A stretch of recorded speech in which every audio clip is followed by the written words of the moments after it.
അക്രമ സ്വഭാവങ്ങൾ, അമിത ചൂട്, അമിത ദേഷ്യമൊക്കെ ഉള്ളവർ ഞാൻ മുമ്പ് പറഞ്ഞെന്നാണ്. തേങ്ങപ്പാലിൽ സൂറത്ത് ത്വാഹ മന്ത്രിച്ചു കൊടുക്കുന്നത് അക്രമ സ്വഭാവം നിൽക്കും. മുമ്പ് ഞാൻ പറഞ്ഞാണെന്നല്ല എൻ്റെ ഒരു ഓർമ്മ. തേങ്ങപ്പാലില്ലേ, മാട്ടൂൽ ഇഷ്ടംപോലെ കിട്ടുന്നല്ലേ തേങ്ങപ്പാൽ 20 മില്ലി തേങ്ങപ്പാലാണ് വേണ്ടത് ഒരു ദിവസം. 20 മില്ലി തേങ്ങാപ്പാൽ നല്ല പിഴിഞ്ഞെടുത്ത് അതിൻ്റെ പാലെടുക്കുക, അതിൽ സൂറത്ത് ത്വാഹ മന്ത്രിക്കാം. അതെങ്ങനെങ്കിലും കുടിച്ച് കിട്ടണം. ഫസ്റ്റ് സമയത്ത് കുടിച്ച് കിട്ടില്ലെങ്കിൽ അവിടെ പിന്നെ ചില പ്രത്യേക ക്രമങ്ങളുണ്ട്. ഇതറിഞ്ഞാൽ കുടിച്ചില്ലെങ്കിലും വിഷയമാണ്. വലിയ ചൂടുള്ള സമയത്താണ് കൊണ്ട് കൊടുക്കുന്നത്, പിന്നെ മന്ത്രിച്ചെല്ലാം പാത്തിലാവും. പിന്നെ ചെയ്യാനുള്ളത് ആ കുട്ടി കേൾക്കെ രക്തബന്ധമുള്ള ഒരാൾ സൂറത്ത് ത്വാഹ ഓതുക എന്നുള്ളതാണ്. ആ കുട്ടി ഇങ്ങനെ കേൾക്കണം. അക്രമ സ്വഭാവം പ്രകടിപ്പിക്കുന്ന ആ കുട്ടി കേട്ടുകൊണ്ടേയിരിക്കണം. ആ കുട്ടി കേട്ടുകൊണ്ടിരിക്കെ സൂറത്ത് ത്വാഹ പാരായണം ചെയ്യണം. ഇവിടെ ഖുർആൻ അതിന്റെ പ്രതിഫലനം ശരിയായ രൂപത്തിലാവണമെങ്കിൽ ഓതുന്ന ആള് നല്ല ആളായിരിക്കണം. അതൊരു വലിയ ഷർത്താണ്. മന്ത്രങ്ങൾ ഫലിക്കണമെങ്കിൽ മന്ത്രിക്കുന്ന ആൾ ശരിയായിരിക്കണം എന്നാണ്. അത് വലിയ ഷർത്താണ്. പലപ്പോഴും മഹാന്മാരൊക്കെ നല്ല മന്ത്രം എഴുതിരും, ഈ മന്ത്രിക്കുന്ന ചങ്ങായി ഒരു ലെവലും ഉണ്ടാവുകയും ചെയ്യില്ല. അപ്പൊ മന്ത്രം ഫലിക്കൂല. ഖുർആനിലും കുറേ മന്ത്രിച്ചു നോക്കി, ഒരു മാറ്റവും ഇല്ല. എല്ലാ തങ്ങന്മാരെ എത്തി, എല്ലാ ഉസ്താദ് ആരെ എത്തിയ നീയല്ലേ എത്തീനി, നീയല്ലേ ചെയ്തിനി. പിന്നീട് ശരിയാല് ചെയ്യാൻ നല്ല മനുഷ്യരെ വെക്കണം. ഉമർ ബിൻ ഖത്താബ് പറയണ്ട, ആ ചരിത്രം ഞാൻ പറയില്ല. ഒരു സംഭവം ഉണ്ടായിരുന്നു മന്ത്രിയുമായി ബന്ധപ്പെട്ട, പോട്ടെ, ഇപ്പോൾ ആവശ്യമില്ല. ഞാൻ പറയുന്നത്, നിങ്ങൾ ചെയ്യുന്ന ആള് ഇനി തൽക്കാലത്തേക്കെങ്കിലും നല്ല മനുഷ്യരാവുക. ആരും ചീത്ത പറയേണ്ട, ആരും ഫിത്ന പറയേണ്ട, ആരും ഫസാദ് പറയാണ്ട് നല്ലോണം ദിക്ർ ചെല്ലുന്ന നാവിന്റെ ഉടമസ്ഥനാവുക. മനുഷ്യനോടുള്ള നല്ല കൃപയും വാത്സല്യമുള്ള ആളാവുക. അങ്ങനെ നല്ല മനുഷ്യരായി നിന്നതിന് ശേഷം ഈ സൂറത്ത് ത്വാഹ പാരായണം ചെയ്യുക. ഈ കുട്ടി കേൾക്കുക. പിന്നെ ഉറങ്ങിയിട്ട് തൊട്ടാൽ അറിയില്ലെങ്കിൽ വേറൊരു ചികിത്സ കൂടി പറയാനുണ്ട്. അതിപ്പോ എനിക്ക് ഇപ്പം അറിയില്ല, അയാളുടെ സ്വഭാവം കൂടി പറഞ്ഞിട്ടില്ലല്ലോ. ഏതായാലും ഖുർആനിൽ ഈ കുട്ടിയുടെ രോഗം ശിഫയാക്കാൻ പറ്റുന്ന വഴികളുണ്ട്. അതിലേറ്റവും എളുപ്പമുള്ളതാണ് സൂറത്ത് ത്വാഹ നല്ല തേങ്ങാപ്പാലിൽ മന്ത്രിച്ചിട്ട് കൊടുക്കുന്നത്. അത് പൊതുവേ തന്നെ കുട്ടികളിലെ അമിത വികൃതി, ഭയങ്കര വാശി, ഭയങ്കര തർക്കം, ഭയങ്കര ദേഷ്യം, അത് കുട്ടികൾ തന്നെ ആണെന്നില്ല, കെട്ടിയവനാണെങ്കിലും കൊടുത്തോ. തേങ്ങാപ്പാലം കണ്ട മൂപ്പർക്കൊരു സ്നേഹം കൂടുകയും ചെയ്യും. മനസ്സിലേ? ഭയങ്കര ചൂടന്മാരായ ആണുങ്ങന്മാരുണ്ടോ ചില പേർക്ക്? മുമ്പെല്ലാം തേങ്ങാപ്പാൽ മുക്കിയിട്ട് ഒറോട്ടി കൊടുക്കുന്ന കൊണ്ടല്ലേ, നിങ്ങൾക്ക് അത് തിരിയായിട്ടല്ലേ. തേങ്ങാപ്പാൽ മുക്കിയിട്ട് പുതിയാപ്പിളക്ക് ഒറോട്ടി കൊടുക്കുന്നത് ഇവന്റെ ചൂട് നിർത്താനാണ്, അല്ലാണ്ട് ഓനോടെല്ലാം പിരിച്ചം കൊണ്ടൊന്നല്ല. നിങ്ങളെന്താ മനസ്സിലാക്കി? ഈ പെണ്ണുങ്ങന്മാർക്ക് എല്ലാ വിവരവും ഉണ്ട്, എന്നിട്ട് പിന്നെയും പിന്നെ എന്നോട് ഇത് ചോദിക്കേണ്ട ആവശ്യമൊന്നുമില്ല. ഒരു ദിവസം കൊടുത്താൽ പോരാ, ശരിയാന്ന് വരെ കൊടുക്കണ്ടേ? ചിലപ്പം അതെല്ലാം മന്ത്രിക്കുന്ന ആൾ കടുപ്പം പോലെ ഇരിക്കും. മനസ്സിലായില്ലേ? മന്ത്രിക്കുന്ന ആൾ കടുപ്പം പോലെ ഇരിക്കും. ചിലപ്പോൾ പിന്നെ 7 ദിവസം കൊടുക്കേണ്ടി വരും, ചിലപ്പോൾ 14 ദിവസം കൊടുക്കേണ്ടി വരും, ചിലപ്പോൾ 21 ദിവസം കൊടുക്കേണ്ടി വരും. അതങ്ങോട്ട് തീരുന്നവരെ കൊടുക്കാനേ, രോഗം മാറുന്നവരല്ലേ മരുന്ന് കൊടുക്കേണ്ടത് കേട്ടാ. ഏതായാലും അള്ളാഹു സുബ്ഹാനഹു വ തആല പെൺകുട്ടി അവൾ നമ്മുടെ സഹോദരിയാണല്ലോ പ്രിയപ്പെട്ടവരെ. അള്ളാഹു സുബ്ഹാനഹു വ തആല സഹോദരിയുടെ കാര്യത്തിൽ എളുപ്പം ചെയ്യട്ടെ. അവരുടെ മനസ്സിന് അള്ളാഹു സമാധാനം കൊടുക്കട്ടെ. അള്ളാഹുവെ അവർക്കും ഇനിയും ഒരു ജീവിതത്തിലേക്ക് വഴി തുറന്നു കൊടുക്കണേ അള്ളാഹ്. ഒരുപാട് വിവാഹമോചിതകളുണ്ട് ഞങ്ങളുടെ സമൂഹത്തിൽ. ഭർത്താവ് മരിച്ചുപോയ ചെറുപ്പക്കാരികളുണ്ട്. തമ്പുരാനെ, യാ ജാമിഉ യാ അല്ലാഹ്, നിന്റെ പരിശുദ്ധമായ അസ്മാഉൽ ഹുസ്നയുടെ ബർക്കത്തുണ്ട് ഈ പെൺകുട്ടിക്കും ഇതുപോലെ പ്രയാസം അനുഭവിക്കുന്ന പെൺകുട്ടികൾക്കും ദാമ്പത്യ ജീവിതത്തിന്റെ തൗഫീക്ക് കൊടുക്കണേ തമ്പുരാനെ. മനസ്സിലായില്ലേ? അള്ളാഹു ശരിയാക്കി തരും കേട്ടോ.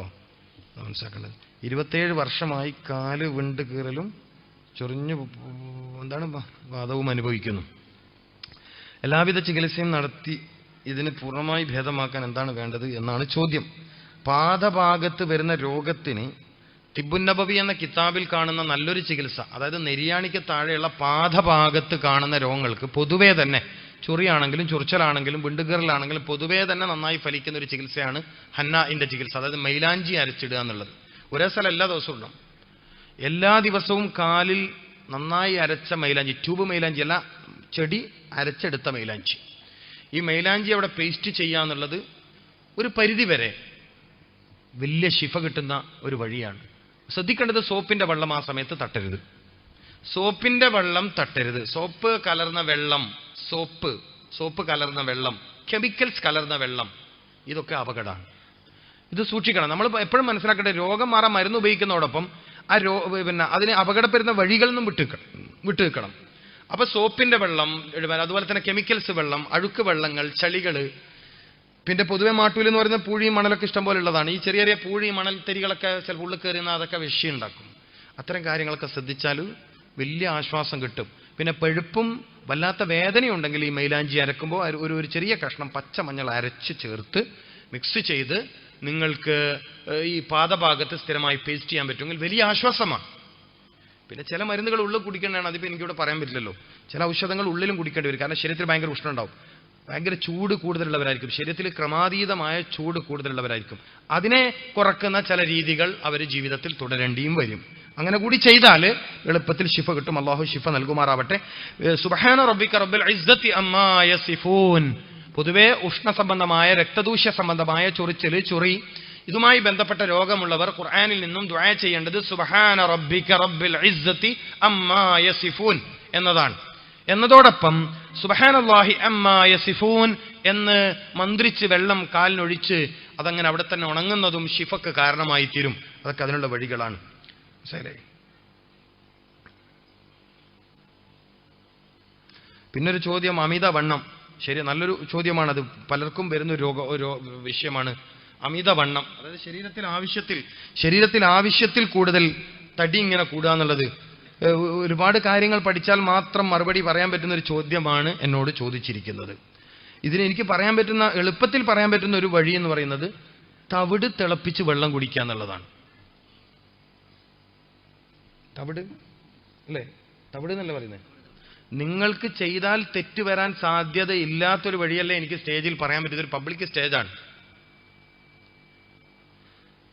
ഒരു 10-20 ഗ്രാം തവിട്, നെല്ല് കുത്തിയതിന്റെ തവിട്, എന്റെ ചൂളിയല്ല പറയണത്, തവിട് അത് തിളപ്പിക്കുക, വെള്ളത്തിൽ തിളപ്പിക്കുക. ഒരു ഗ്ലാസ് വെള്ളത്തിൽ 20 ഗ്രാം നന്നായി തിളപ്പിക്കുക. തിളപ്പിച്ച് ആ വെള്ളം കുടിക്കുന്നത്, സ്ഥിരമായി കുടിക്കുന്നത് ഒരു പരിധി വരെ തടി കുറക്കാൻ സഹായകമാണ്.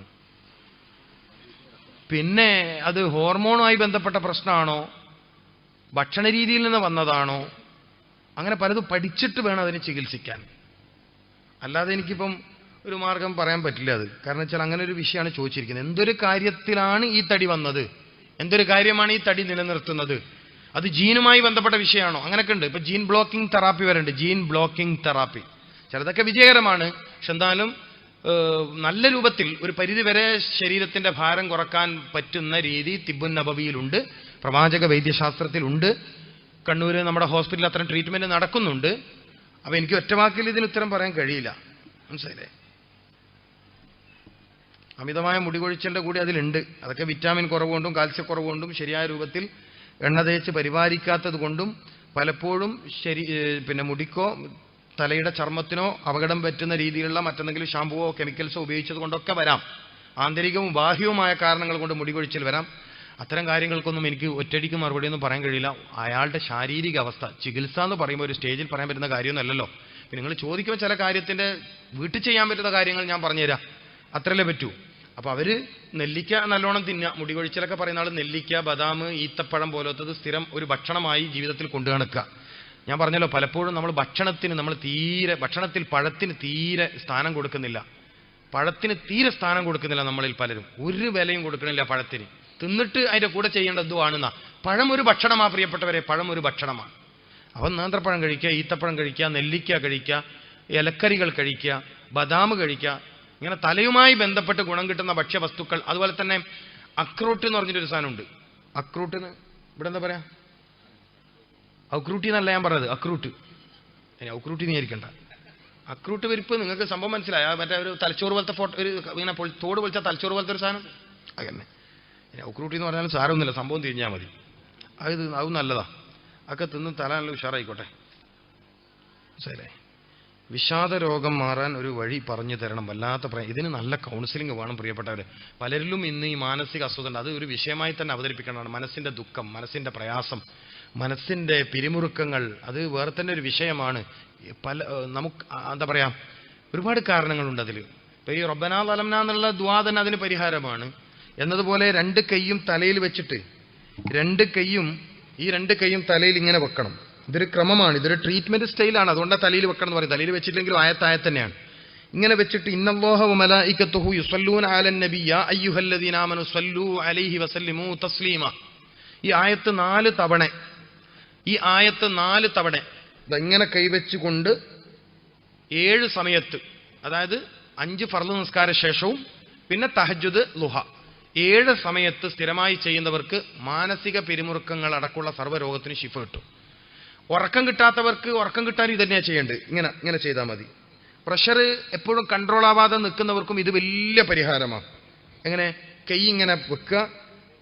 ഇന്നല്ലാഹ വമലായികതഹു യുസല്ലൂന അലൻ നബിയ്യ് യാ അയ്യുഹല്ലദീന ആമനു സല്ലു അലൈഹി വസല്ലിമു തസ്ലീമ. നല്ല ദിവസം ഞാനിത് പറഞ്ഞിരുന്നു, വെള്ളിയാഴ്ച രാവ് സ്വലഹത്തിന്റെ രാത്രി. അള്ളാഹു ബർക്കത്ത് ചെയ്യട്ടെ. അത്ഭുതകരമായ റാഹത്ത് ഉണ്ടാവൂട്ടാ, അത് മനസ്സിലായിക്കോളി. പിന്നെ അലം നശ്റഹ് എന്നത് ജീവിതത്തിന്റെ ഒരു ഭാഗമാവണം. നമ്മളിൽ പലരും തീരെ ഗൗരവത്തിലെടുക്കാത്ത ഖുർആനിൽ ഒരു അധ്യായമാണ് അലം നശ്റഹ് ലക സദ്റക്. പിന്നെ വിഷാദരോഗം എന്താണെന്ന് പിന്നെ അങ്ങോട്ട് ചോദിക്കേണ്ടി വരും, ഇയാൾക്ക് ഓർമ്മ ഉണ്ടാവില്ല. അജ്ജാതി കോലത്തിൽ ആ രോഗം മാറും. ടെൻഷൻ ഉണ്ടാവില്ല, ദുഃഖം ഉണ്ടാവില്ല, ശരീരത്തിനൊക്കെ ഒരു ഉന്മേഷം, ഉണർവ്, റാഹത്ത്. അലം നശ്റഹ് ഒരു എപ്പോഴും ഓതുന്ന ശീലം നമ്മൾ വർദ്ധിപ്പിക്കണം, എപ്പോഴും വർദ്ധിപ്പിക്കണം. മനസ്സിനെപ്പോഴും ഒരു ഉണർവ് ഉണ്ടാവും. മനസ്സിലായില്ലേ? അപ്പൊ ഏതായാലും മാനസിക രോഗങ്ങൾ, മാനസിക പിരിമുറുക്കങ്ങൾ, മാനസിക ബുദ്ധിമുട്ടുകൾ ഇതൊരു വലിയ വിഷയമാണ്. പലപ്പോഴും നിസ്സാര പ്രശ്നങ്ങളിൽ നിന്ന് മാരകമായ രോഗം, ഭ്രാന്ത് വരെ എത്തുന്ന ഒരു വിഷയമാണിത്. നമുക്ക് പിന്നെപ്പോഴും ഒരു ദിവസം അത് വയത് പറയാം, മാനസിക രോഗം എന്താണ്, എങ്ങനെയാണ്, എന്തിൻ്റെതാണ് എന്നതൊക്കെ നമുക്ക് ഒരു ദിവസം ഇൻഷാ അല്ലാഹ് പിന്നെ ഒരു ദിവസം പറയാം. അള്ളാഹു ശിഫ നൽകട്ടെ, ആഫിയത്ത് നൽകട്ടെ. മനസ്സിലായില്ലേ?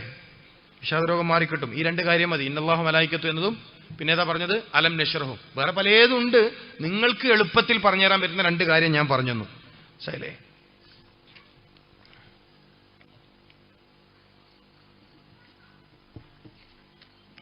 പിന്നൊരു ചോദ്യം വന്നത്, മകൻ CA എക്സാമിന് നല്ല മാർക്കോടെ പാസ്സാവാൻ പ്രത്യേകം ദുആ ചെയ്യണം, കുടുംബത്തിന്റെ ആരോഗ്യത്തിന് വേണ്ടി ദുആ ചെയ്യണം, മകന് അനുയോജ്യനായ ഒരു ഇണയെ കിട്ടാനും ദുആ ചെയ്യണം. നല്ല ഒരാളാണ് ഇത് എഴുതിയിരിക്കുന്നത്. ഒരുപാട് കാര്യം മക്കൾക്ക് വേണ്ടി എഴുതാന്ന് പറഞ്ഞാൽ ചെറിയ കാര്യമല്ലല്ലോ, മനസ്സിലല്ലേ? പിന്നെന്താണ്? എല്ലാ കാര്യങ്ങൾക്കും വേണ്ടി ദ്വാരക്ക്. അള്ളാഹു എല്ലാം റാഹത്തിലാക്കി തരട്ടെ. അള്ളാഹു സുബ്ഹാനഹു വ തആല എല്ലാം റാഹത്തിലാക്കി തരട്ടെ. ആ CA പഠിക്കുന്ന മകനോട് എനിക്ക് പറയാനുള്ളത്, CA പഠിച്ച് പിന്നെ ഇസ്ലാമിക സാമ്പത്തിക ശാസ്ത്രം പഠിക്കണം. എനിക്ക് CA-നോട് യോജിപ്പില്ല. ഞാൻ ഉള്ള തുറന്നു പറയണം. CA എന്ന് പറയുന്നത് ലോകത്ത് സാമ്പത്തിക ദുരന്തം ഉണ്ടാക്കുന്ന ശാസ്ത്രമാണ്. ഞാൻ ഉള്ള തുറന്നു പറയും. എനിക്കൊന്നും മറച്ചു വെച്ച് പ്രസംഗിക്കാൻ കഴിയില്ല. നിങ്ങൾ CA പഠിച്ചോളൂ, ഹൈ മാർക്കിൽ പാസ്സാവണം. എന്നിട്ട് ഡോക്ടർ അമർത്യ സെൻ പറഞ്ഞതുപോലെ ലോകത്തിന്റെ സാമ്പത്തിക പ്രശ്നം പരിഹരിക്കാൻ പറ്റുന്ന സാമ്പത്തിക ശാസ്ത്രം ഇസ്ലാമിൻ്റെതാണെന്ന് പറയുന്ന ഒരു CA-കാരൻ മാട്ടൂലിൽ ഉണ്ടാവണം. അള്ളാഹു തൗഫീഖ് ചെയ്യട്ടെ. നിങ്ങൾ പഠിച്ചോളൂ. CA-ന്റെ സിലബസ് ഞാൻ അല്പം പഠിക്കാൻ ശ്രമിച്ചു. സാധാരണക്കാരനെ ദുരിതത്തിലാക്കുന്ന സാമ്പത്തിക ശൈലി അതിൽ കാണാൻ കഴിഞ്ഞു. ലോകത്ത് സാമ്പത്തിക മാന്യമുണ്ടാക്കുന്ന ശൈലി എനിക്കതിൽ കാണാൻ കഴിഞ്ഞിട്ടുണ്ട്. ഞാൻ വേണമെങ്കിൽ അദ്ദേഹത്തിന് അത് കാണിച്ചു കൊടുക്കുക, പഠിക്കുന്ന വിദ്യാർത്ഥിക്ക്. ചോദിച്ചാൽ വിഷമിക്കുന്നു വേണ്ടി, ചോദ്യം ചോദിച്ചുകൊണ്ട് ഒരു വലിയ ഇൽമ എനിക്ക് പറയാൻ പറ്റുമല്ലോ. ലോകത്തെ പട്ടിണിയിൽ നിന്ന്, ദാരിദ്ര്യത്തിൽ നിന്ന് കരകയറ്റാൻ കഴിയുന്ന സാമ്പത്തിക ശാസ്ത്രം ഇസ്ലാമിൻ്റെതാണ്. ലോകത്തിന് സാമ്പത്തിക ദുരന്തമാണ്, ദുരിതമാണെന്ന് അറിയാത്ത ആരെങ്കിലും ഉണ്ടോ? ആരെ ഈ സദസ്സിലുള്ളത്? ലോകത്ത് സാമ്പത്തിക ദുരന്തമില്ല. വിലക്കയറ്റങ്ങൾ എന്തുകൊണ്ട് അടിക്കടി വരുന്നത്? ഭരണാധികാരികൾക്ക് സാമ്പത്തിക ഉപദേശം കൊടുക്കുന്ന ചില സാമ്പത്തിക ഉപദേഷ്ടാക്കൾ